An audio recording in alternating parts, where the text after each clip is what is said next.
one of the things that came to my mind is that, in life, you can't afford to allow other people's negativity to become your reality or your truth. What do I mean by that?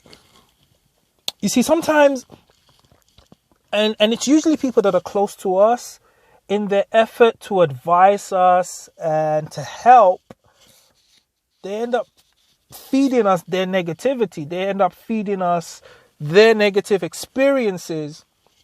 And if we're not careful, we end up adopting those experiences and their reality and making it our truth. Whereas in fact, that's their truth, that's their reality. But because you haven't been down that path, you don't know whether the circumstances and whether the outcome is going to be different for you, right? Just because they went down a particular path and they had a certain, outcome doesn't mean if you go down that same path, the results will be the same, because you're two different people, right? And some of the things that come to mind, let me try and bring it home and use some examples, is like when I first moved to Canada with my family, just over 4 years ago, there were people that had been in Canada longer than me, like the people that I started to, become friends with and associate with, and they'd been here longer. So obviously they were more experienced in terms of living in this part of the world, and they were trying to advise me.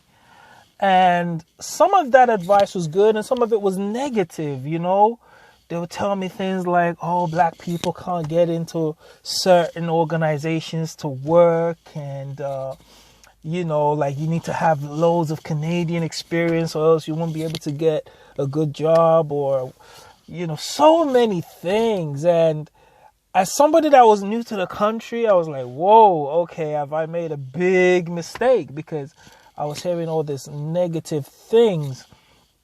And I could have adopted that, I could have let their negativity and their experience become my reality. But I'm somebody that I don't do that, like I always look at life from the perspective of, just because it didn't work out for you doesn't mean it won't work out for me, right? And the grace of God on all of us is different. And I'm someone that, to a certain degree, I have a level of confidence in myself, and I have confidence in God as well.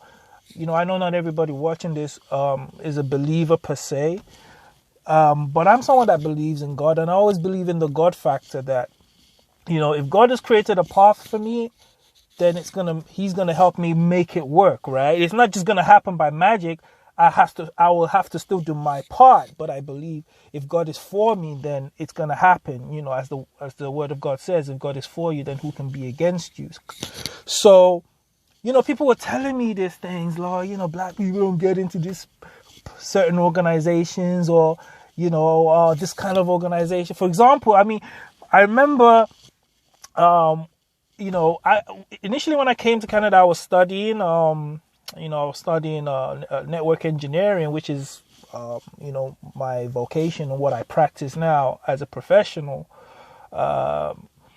So the college I was going to, I remember sitting down with the career advisor, and I had an interview that was coming up with the district school board in my city, in the city of Hamilton.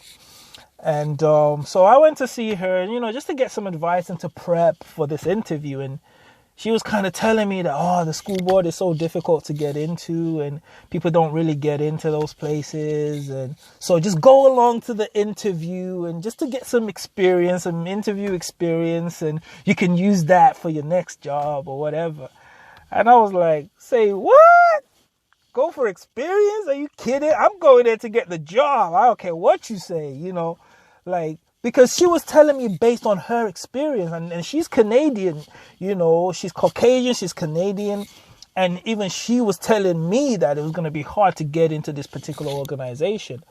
But you know what? I was like, all right, thank you for the advice, but I'm still going to go down there and fight for this job. If I get it, great. If I don't, no problem. And, I went down for the interview, And on my way there, I was praying. I asked God to go with me and just to help me to be able to answer the questions and make a good impression.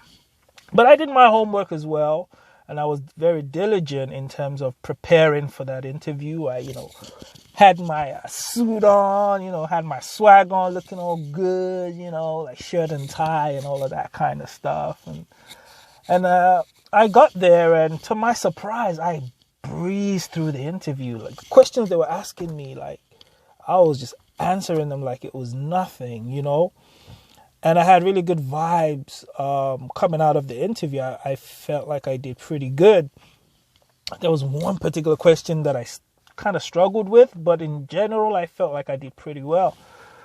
And about a week later, they contacted me and told me I got the job, and this was a place they told me people don't get into. Talk less of someone that's new in Canada, that doesn't have the Canadian experience and all this stuff. And I'm black, black people don't get these jobs. I mean, sometimes, I'm not saying those things are not valid. I'm not saying there isn't discrimination. I'm not saying there isn't racism. But I'm saying, like, sometimes we just take those things as truth where we've never even tried and tested those views to see whether they do hold true. I could have just accepted the excuses and accepted all the negativity and not even try. And that's what happens, people hear all these things and they don't even try. My wife's experience was the same. I mean, her first job in Canada was with Mohawk College. And again, people were saying the same thing, like, oh, it's hard to get into Mohawk College. It's so difficult. I've applied 1 million times and I never got in. But she went in there first time and she got in, and like, we don't even work in those places no more. We've even moved on to other places. And there are people that have been here for years still trying to, break down that barrier.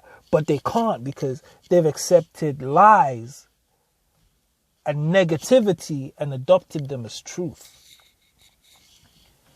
And that's a very dangerous thing to do. It's a very, very dangerous thing to do. I'm not bragging or anything, but in 4 years in this country, we've been able to buy property in a very good location in the city of Hamilton. We live in Hamilton Mountain, and there's a lot of new houses being developed, and it's a very nice place.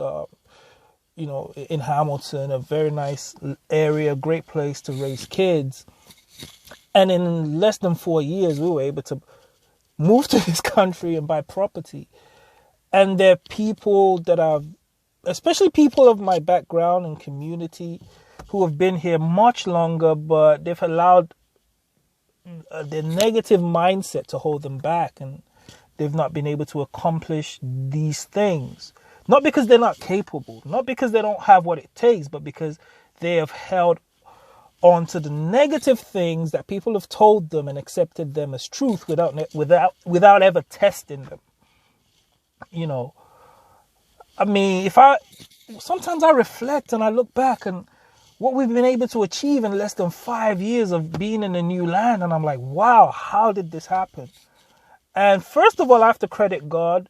But secondly, I have to credit myself and my wife for our tenacity and our bullish attitude to life. That if there are barriers there, we're going to knock them down. We're not just going to accept all these things, all these so-called barriers that people have. We're not just going to take it at face value and accept it just because somebody said it, just because it was somebody else's experience.